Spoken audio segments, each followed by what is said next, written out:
Hello students, this is Sayodaya Kumar, your CA Foundation Law faculty. Today we are going to discuss about day before exam strategy for our coming attempt in the September 2025.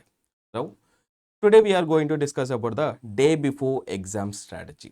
So what is our date of exam? So that is 18th September 2025 and total we have 1.5 days, nothing but after accounts exam, and next day nothing but our accounts exam is on 16th, right? After 16th evening and on 17th and on 18th morning, total we have come up with the 1.5 days. So ఈ 1.5 డేస్లో మనం ఎలా prepare అవ్వాలి, ఏమేమి topics మెయిన్గా focus చేయాలో ఈ యొక్క వీడియోతో మనం తెలుసుకుందాం. Before going to the strategy, so we have to forget. మనం ఏం చేయాలమ్మా? ఫర్గెట్ అంటే ఏంటి సార్? మర్చిపోవడం. ఏం మర్చిపోవాలి? Accounts exam. సార్ అదేంటి సార్ అకౌంట్స్ ఎగ్జామ్ మర్చిపోవడం? నోమా, అకౌంట్స్ ఎగ్జామ్ మనకు ఆల్రెడీ అయిపోయింది. సో మనం ఎలా పర్ఫామ్ చేసేది ఇంకా దాని గురించి మనం డిస్కస్ చేసుకునే టైం వేస్ట్ చేసుకోవడం కన్నా let's focus on the our law exam. Sir ఏంటి సార్ అని అంటే, సార్ అకౌంట్స్ ఎగ్జామ్ అయిపోయింది, దాన్ని ఇప్పుడు తీసుకొచ్చి మనం డిస్కషన్ పెట్టుకోవడం వల్ల ఏమైందమ్మా? అరే నాకు బ్యాలెన్స్ అవ్వలేదు, నీకు బ్యాలెన్స్ అయిందా? లేదు నాకు డెబిట్ సైడ్ ఎంత వచ్చింది, క్రెడిట్ సైడ్ నీకు ఎంత వచ్చింది? ఈ డిస్కషన్స్ అని దేనికి? ఇవన్నీ టైం వేస్ట్. సో మనం మెయిన్ ఫోకస్ మొత్తం దేని మీద ఉండాలి? లా ఎగ్జామ్ మీద. సో దట్స్ వై మనం దేని మీద ఫోకస్ చేద్దాం? లా ఎగ్జామ్ మీద ఫోకస్ చేద్దాం. Now shift the focus to law. సరే సార్, ఇప్పుడు మనం దీంట్లో ఏం చేద్దాం? సో మనం ఇప్పుడు ఏం చేద్దాం? Detail strategy of our law subject చూద్దాం. సరే సార్, ఫస్ట్ ఏ చాప్టర్తో స్టార్ట్ చేద్దాం మనం? So let's see the companies act. Sir companies act యొక్క వెయిటేజ్, సో నియర్లీ మనకి 21 మార్క్స్ వరకు అడుగుతున్నారమ్మా. దీంట్లో మనం ఫస్ట్ ఫోకస్ చేసే టాపిక్స్ ఏంటి సార్? మెయిన్గా మనం ఏమేమి కన్సిడర్ చేయాలి? నథింగ్ బట్ అల్ట్రావైట్స్ని మనం కన్సిడర్ చేయాలి, constructive notice, indoor management. So ఏవైతే ఇప్పుడు మనం టాపిక్స్ వైజ్ చెప్పుకుంటున్నామో మనం అదే టాపిక్స్ వైజ్ ప్రతి టాపిక్ని కవర్ చేసుకుంటూ వెళ్తే డెఫినెట్గా we're going to get the good marks మా. And memorandum of association, articles of association చూసుకోవాలి. టైప్స్ ఆఫ్ కంపెనీస్లో డిఫరెంట్ టైప్స్ ఆఫ్ కంపెనీస్ ఉన్నాయమ్మా. మనకి ఏమేమి ఉన్నాయి sir? OPC, private company, subsidiary, holding, associate, foreign, dormant, section 8, Nidhi company and small company also. ఏవైతే మనం చెప్పుకున్నప్పుడు డిఫరెంట్ టైప్స్ ఆఫ్ కంపెనీస్ ఉన్నాయో రిపిటేటివ్గా మనకి పాస్ట్ ఫ్యూ అటెంప్ట్స్ నుంచి అడుగుతూనే ఉన్నాడు. అండ్ సెక్షన్ 8 కానీ ఓపీసీ గురించి అయితే మనం అసలు చెప్పుకునే పనే లేదమ్మా, చాలా ఫ్రీక్వెంట్గా అడుగుతూనే ఉన్నాడు. అండ్ సబ్సిడరీ, హోల్డింగ్, అసోసియేట్, ఈ మూడింటి మధ్య మనకి ఉండేది చాలా థిన్ లైన్ డిఫరెన్స్. ఆ థిన్ లైన్ డిఫరెన్స్ పాయింట్ని పట్టుకునే వీడు అలా డ్రాగ్ చేసుకుంటూ తీసుకెళ్తాడు క్వశ్చన్స్.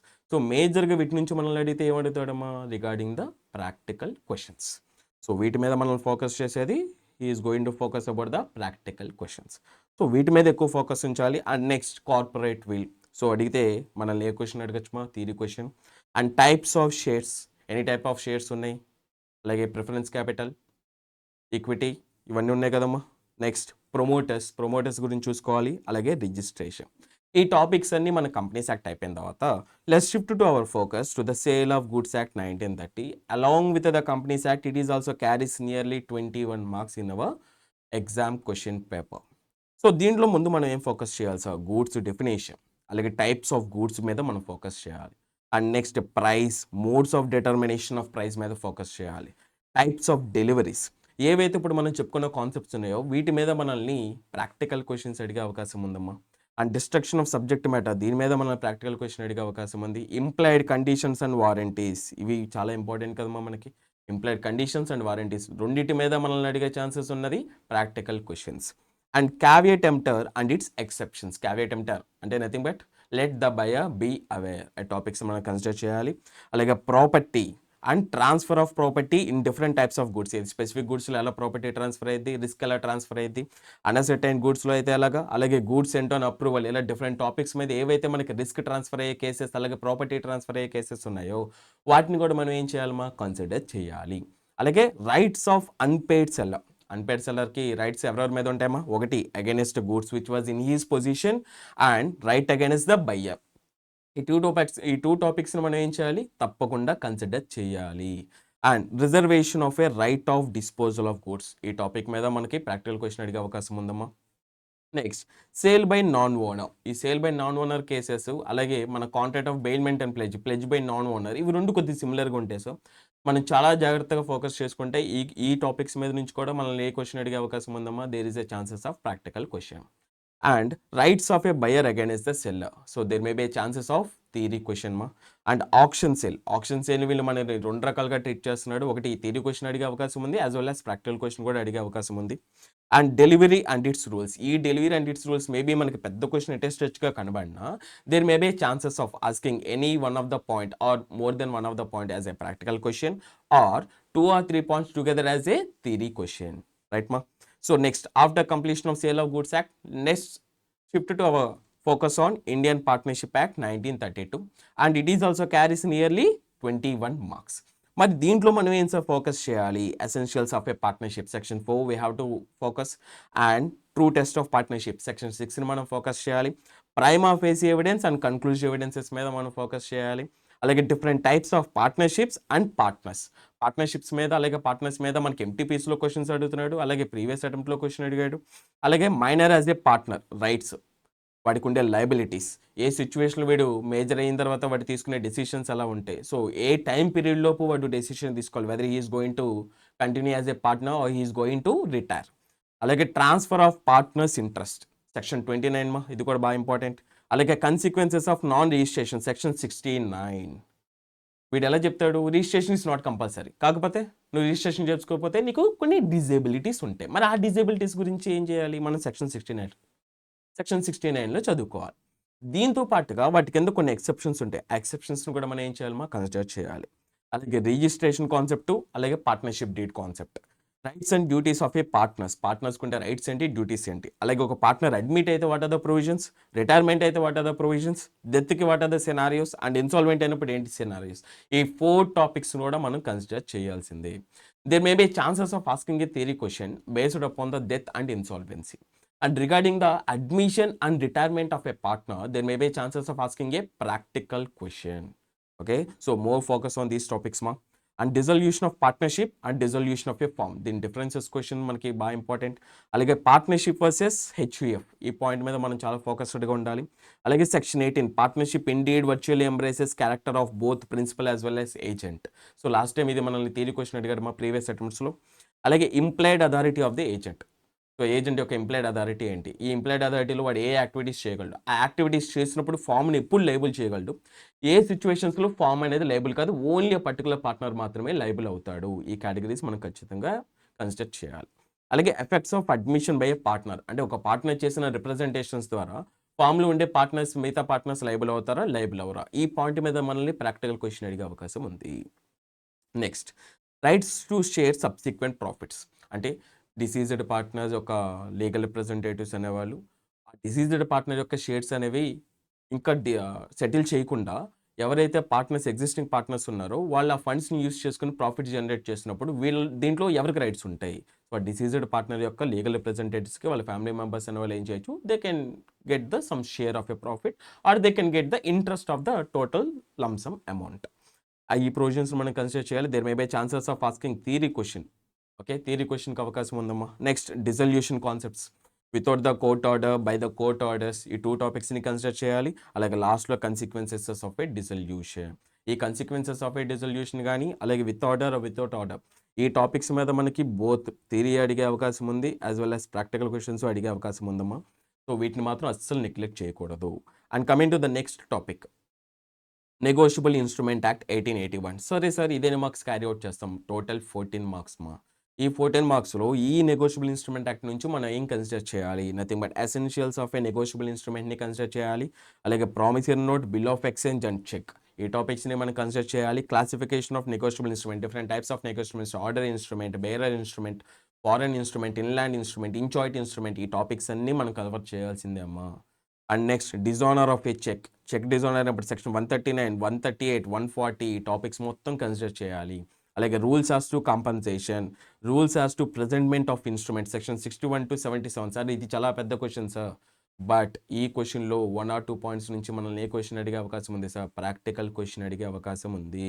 మనకు లాస్ట్ టైం మే అటెంప్ట్లో కూడా అడిగారు మా సెక్షన్ 64 మీద బేస్ అయ్యి. So we have to consider these topics. And negotiation and importance of delivery, ఈ టాపిక్స్ని మనం ఏం చేయాలి, ఫోకస్ చేయాలి. After negotiable instrument we are going to the limited liability partnership act. So ఈ చాప్టర్ నుంచి మనకి అటెస్టెచ్గా ఖచ్చితంగా వచ్చే క్వశ్చన్ ఏంటమ్మా, 6 మార్క్స్ థియరీ క్వశ్చన్. సో దీంట్లో మనం ఏం చూడాలి sir? Meaning of LLP consider చేయాలి, క్యారెక్టరిస్టిక్స్ ఆఫ్ ఎల్ఎల్పి చూడాలి, అలాగే incorporation of LLP section 11, 12, 13 check చేసుకోవాలి, change of name of LLP చూడాలి, రిజర్వేషన్ ఆఫ్ నేమ్ చూడాలి, అలాగే స్మాల్ ఎల్ఎల్పి డెఫినేషన్స్ పార్ట్లో ఉండేది కన్సిడర్ చేయాలి, అలాగే foreign LLP. After limited liability partnership act we have to go to the Indian regulatory framework. Indian regulatory framework నుంచి కూడా ఖచ్చితంగా వచ్చే మార్క్స్ ఏమా 6 మార్క్స్. సరే సార్, ఇండియన్ రెగ్యులేటరీ ఫ్రేమ్వర్క్ కానీ దీంట్లో థియరీ క్వశ్చన్ అడుగుతాడు, మనకి ఎల్ఎల్పిలో కూడా వచ్చేదేమా థియరీ క్వశ్చన్ అడుగుతారు. సో ఈ 2 చాప్టర్ నుంచి ఖచ్చితంగా వచ్చే క్వశ్చన్స్ ఏమా థియరీ క్వశ్చన్స్. సరే సార్, ఇప్పుడు ఇండియన్ రెగ్యులేటరీ ఫ్రేమ్వర్క్లో నేను ఏం చూడాలి? So sources of law check చేయాలి, టైప్స్ ఆఫ్ లా చూసుకోవాలి, process of making law, SEBI, RBI, IBBI, అలాగే జ్యుడిషియల్ సిస్టమ్, లాస్ట్లో డిఫరెంట్ మినిస్ట్రీస్ ఉంటారు, లాస్ట్ మినిస్ట్రీస్ మీద కూడా అడిగారు మా question, right. And next finally Indian contract act 1872. ఈ ఇండియన్ కాంట్రాక్ట్ యాక్ట్ 1872లో మనకి 2 ప్రొవిజన్స్ ఉంటాయి. ఒకటి స్పెషల్ కాంట్రాక్ట్స్ ఉంటాయి, అండ్ నెక్స్ట్ వన్ వచ్చేసి జనరల్ ప్రిన్సిపల్స్ ఉంటాయి. ఫస్ట్ ఏ టాపిక్ మీద వెళ్తాం? Special contracts. స్పెషల్ కాంట్రాక్ట్స్ని ఇనీషియల్గా వీడు ఏం చేసేవాడు అంటే 14 to 15 మార్క్స్కి అడిగేవాడు. బట్ ఎప్పుడైతే అటెంప్ట్స్ పాస్ ఆన్ అవుతూ వెళ్తున్నాయో ఈ స్పెషల్ కాంట్రాక్ట్స్ మీద వాడు ఫోకస్ పెంచుతున్నాడు, కొద్దిగా ఎక్కువ మార్క్స్కి అడుగుతున్నాడు. మరి ఈ పాయింట్ మీద మనం ఫోకస్ చేసుకుంటూ తీసుకెళ్తే ఏం చేయాలమ్మా? ఎవ్రీ టాపిక్లో ఏమేమి ఇంపార్టెంట్ టాపిక్స్ ఉన్నాయో వాటిని కవర్ చేసుకుంటూ తీసుకెళ్ళాలి. So first bailment and pledge. ఈ బెయిల్మెంట్ అండ్ ప్లేజ్లో మనం ఏం కన్సిడర్ చేయాలి? Rights and duties of bailor and bailee check చేయాలి, అలాగే టైప్స్ ఆఫ్ లీన్ చెక్ చేయాలి, ఫైండర్ ఆఫ్ లాస్ట్ గూడ్స్ని చూసుకోవాలి, rights against the wrong doer check చేయాలి, బికాస్ ఈ పాయింట్ మీద మనల్ని థియరీ క్వశ్చన్ అడుగుతున్నాడు మా. అలాగే rights and duties of a pawnor and pawnee, both పానార్కి ఉండే రైట్స్ ఏంటి, పానీకి ఉండే రైట్స్ ఏంటి, అలాగే ప్లెడ్జ్ బై నాన్ ఓనర్ ఏంటి. ఈ చాప్టర్లో ఉన్న ఇంపార్టెన్స్, అలాగే ఈ చాప్టర్లో వన్ ఆఫ్ ద బెనిఫిట్ ఏంటి సార్ అని అంటే, సింపుల్గా మనం rights and duties of a bailor కనుక చదువుకుంటే ఇండైరెక్ట్గా వాటి యొక్క ఆపోజిట్ అంటే rights of bailor is equal to duties of bailee కదా, మన సిమిలర్ టాపిక్స్ ఉంటాయి కదా. సో దాన్ని బట్టి మనం ఏం చేయొచ్చు, కొద్దిగా ఫాస్ట్గా కవర్ చేయడానికి పాసిబిలిటీస్ ఉంటాయి. అలాగే మన డ్యూటీస్ ఆఫ్ పానర్ అండ్ పానీ కూడా ఇండైరెక్ట్గా పానర్ అండ్ పానీ కూడా ఏంటి మా బెయిలర్ అండ్ బెయిలీ కదా, ఇండైరెక్ట్గా బెయిలర్ బెయిలీకి ఉంటే రైట్స్ అండ్ డ్యూటీసే వీళ్ళకి కూడా ఉంటాయి, బట్ కొద్దిగా టర్మినాలజీ చేంజెస్ ఉంటాయి. సో చాలా జాగ్రత్తగా ఫోకస్ చేయండి మా, చాలా ఈజీగా ఉంటాయి. Next indemnity and guarantee. Indemnity and గ్యారంటీలో మనం ఫోకస్ చేయాల్సింది rights of indemnity holder when sued. Next contract of guarantee and its types, అలాగే discharge of surety and rights of surety against principal debtor, creditor and co sureties. అమ్మ ఈ 3 టాపిక్స్ని కలిపి మనల్ని ఏ question అడిగే అవకాశం ఉంది? థియరీ క్వశ్చన్స్ ఏవైతే ఈ 3 ఉన్నాయి ఇక్కడ, ప్రిన్సిపల్ డెటా, కో ష్యూరిటీ, అలాగే క్రెడిటా, వీళ్ళు ముగ్గురి యొక్క రైట్స్ని కలిపి ఒకటేసారి మనల్ని 6 మార్క్స్ అడిగారు మా జూన్ 24 అటెంప్ట్లో. So we have to careful. And next last contract of agency. ఈ కాంట్రాక్ట్ ఆఫ్ ఏజెన్సీలో మనం ఫోకస్ చేయాల్సింది types of implied contract of agency, అలాగే agent authority in emergency check చేసుకోవాలి, rights and duties of agent check చేయాలి, sub agent అంటే ఎవరు, substituted agent అంటే ఎవరో చెక్ చేసుకోవాలి. Next irrevocable agency or agency coupled with interest. ఈ టాపిక్స్ కూడా మనం ఏం చేయాలమ్మా? కవర్ చేయాలి. ఎప్పుడైతే మన స్పెషల్ కాంట్రాక్ట్స్ అయిపోతాయో ఆల్మోస్ట్ మనం నియర్లీ ఒక 85 to 90% వరకు సిలబస్ కవర్ అయిపోయింది. ఇంకా లాస్ట్ సిలబస్ ఏంటమ్మా మనకుంది? General principles. ఈ జనరల్ ప్రిన్సిపల్స్లో మనం చూడాల్సింది modes of revocation, effect of contract and made with the మైనర్తో ట్రాన్సాక్షన్లోకి ఎంటర్ అయినప్పుడు ఆ కాంట్రాక్ట్స్ యొక్క లీగల్ ఎఫెక్ట్ ఏంటి, అలాగే legal rules for a valid consideration valid అవ్వాలంటే what are the legal rules. And next doctrine of consideration and its exceptions, doctrine of privity of contracts and its exceptions, అలాగే opposite to public policy. ఈ opposite to public పాలసీని మనం ఒకసారి theory question అడిగారమ్మా. అలాగే privity of contract కానీ, అలాగే consideration, వీటిలో ఉన్న ఎక్సెప్షన్స్ నుంచి బోత్ మనల్ని అడిగితే థియరీ క్వశ్చన్ అడగచ్చు, ఆర్ మనల్ని ఫోకస్ చేస్తే ఒక ప్రాక్టికల్ క్వశ్చన్ అయినా సరే ఫోకస్ చేయొచ్చు. అండ్ నెక్స్ట్ మనం ఫోకస్ చేయాల్సింది legality of object and consideration section 23. When the object of consideration become legal, nothing but when it is unlawful and when it is lawful. ఈ టాపిక్ని మనం సెక్షన్ 23లో డిస్కస్ చేస్తాం. అలాగే coercion, undue influence, fraud, misrepresentation and mistake, వీటి యొక్క definitions and its effects, అలాగే mayor silence is not a fraud. ఈ topics మాత్రం మనం ఖచ్చితంగా ఫోకస్ చేయాల్సింది. డెఫినేషన్స్ ఆర్ వెరీ ఇంపార్టెంట్ మా. అలాగే agreements in registration of trade, in registration of legal proceedings, వీటి నుంచి మనల్ని అడిగితే ప్రాక్టికల్ క్వశ్చన్స్ అడిగే అవకాశం ఉంది. అలాగే వేజరింగ్ యొక్క డెఫినేషన్, వాటి ఎసెన్షియల్స్, అలాగే agreements or contracts resembles as a wager and still void, resembles as a wager but valid. ఈ టాపిక్స్ కూడా మనల్ని అడిగే అవకాశం ఎలా ఉందమ్మా అని అంటే theory questions. Next quasi contract దాని యొక్క సైలెంట్ ఫీచర్స్ టైప్స్. దీని నుంచి మనల్ని ఏ క్వశ్చన్స్ అడుగుతారు సార్? సైలెంట్ ఫీచర్స్ నుంచి అయితే మనల్ని థియరీ క్వశ్చన్ అడిగే అవకాశం ఉంది. అలాగే టైప్స్ నుంచి అయితే మనల్ని some practical question or there may be chance of theory question కూడా అవకాశం ఉందమ్మా. నెక్స్ట్ మనం ఫోకస్ చేయాల్సిన points types of contingent contracts. ఈ కంటింజెంట్ కాంట్రాక్ట్స్లో ఎసెన్షియల్స్ చెక్ చేసుకోవాలి, ఎన్ఫోర్స్మెంట్ రూల్స్ చెక్ చేసుకోవాలి. అలాగే టైప్స్ ఆఫ్ పర్ఫార్మెన్సెస్, ఏ types of actual performance, attempted performance and who can perform the contract. అలాగే జాయింట్ లయబిలిటీస్ గురించి చూసుకోవాలి, అప్రోప్రియేషన్ ఆఫ్ పేమెంట్స్. ఎప్పుడైతే joint liabilities last time focus చేస్తాడో there may be chances of appropriation of payment దాని మీద ఎక్కువగా మనం ఫోకస్ చేయాలి. అలాగే మోడ్స్ ఆఫ్ డిశ్చార్జ్ అవ్వడానికి మన దగ్గర what are the different modes. అలాగే డిశ్చార్జ్ బై మ్యూచువల్ కన్సెంట్ అయ్యే క్వశ్చన్ ఇది మనకి చాలా ప్రీవియస్ అటెంప్ట్స్లో చాలాసార్లు రిపిటేటివ్గా అడిగిన క్వశ్చన్. అలాగే subsequent impossibility, types of breach of contract, effects of anticipatory breach of contract, rules as to compensation section 73 so compensation recover చేసుకోవడానికి what are the rules. అలాగే types of damages, other remedies available. అంటే డ్యామేజెస్తో పాటు ఇంకేం చేయొచ్చు, కాంట్రాక్ట్ని cancel చేసుకోవచ్చు, అలాగే injunction order కోసం ఫైల్ చేయొచ్చు. ఈ అదర్ రెమెడీస్ కూడా ఉన్నాయి కదమ్మా, వాటిని కూడా మనం కన్సిడర్ చేయాలి. And last liquidated and penalty. వీటితో పాటుగా ఇంకా మనకి కొద్దిగా ప్రాపర్ టైం ఉంటే వ్యాలిడ్ ఆఫర్ అలాగే వ్యాలిడ్ యాక్సెప్టెన్స్ సంబంధించి ఎసెన్షియల్స్ ఉంటాయి కదమ్మా, వాటిని మనం కన్సిడర్ చేయాలి. And final note to the students, ఇప్పటివరకు మనం ఏదైతే డిస్కస్ చేసామో what are the important topics, అలాగే డే బిఫోర్ ఎగ్జామ్ స్ట్రాటజీ మనం ఏమేమి చూడాలి. ఇప్పుడు మనకున్న ప్రాపర్ టైంని మనం ఎలా యూటిలైజ్ చేసుకోవాలి. ఎప్పుడైతే మీకు అకౌంట్స్ ఎగ్జామ్ అయిపోయి వస్తారో అప్పుడు ఆన్ యావరేజ్ మీకు 3 to 4 అవర్స్ వస్తాయి. ఈ 3 to 4 అవర్స్లో మనకి ఎప్పుడైతే లో వెయిటేజ్ అంటే ఎల్ఎల్పి కానీ అలాగే Indian regulatory framework, negotiable instrument, ఈ 3 చాప్టర్స్ని మనం ఏం చేయొచ్చు, మాకు కవర్ చేసేయచ్చు.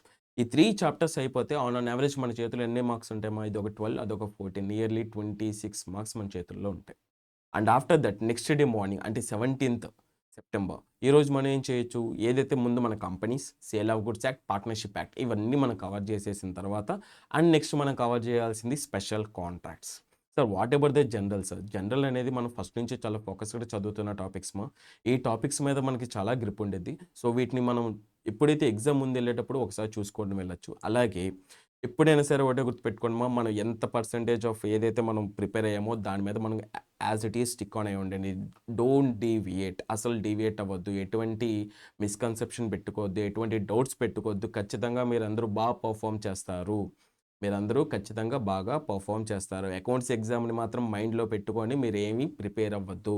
అకౌంట్స్ ఎగ్జామ్ అయిపోయింది, దాని మైండ్లో నుంచి తీసేయండి. మనం ఎలా పర్ఫామ్ చేసామన్నది కాదు, మన నెక్స్ట్ వచ్చే సబ్జెక్ట్స్లో మనం ఎలా ఇంప్రూవ్ అవ్వాలి, దీంట్లో మార్క్స్ ఎలా పెంచుకోవాలన్న పాయింట్ మీదే మీ ఫోకస్ ఉండాలి. Now properly utilize our 1.5 day time and on the evening of accounts exam better to revise small chapters like LLP, IRF, nothing but Indian Regulatory Framework and Negotiable Instruments. On the next day big chapters nothing but Companies Act, Indian Partnership Act, Sale of Goods Act, Special Contracts and finally Indian Contract Act 1872. Now all the best for your exam.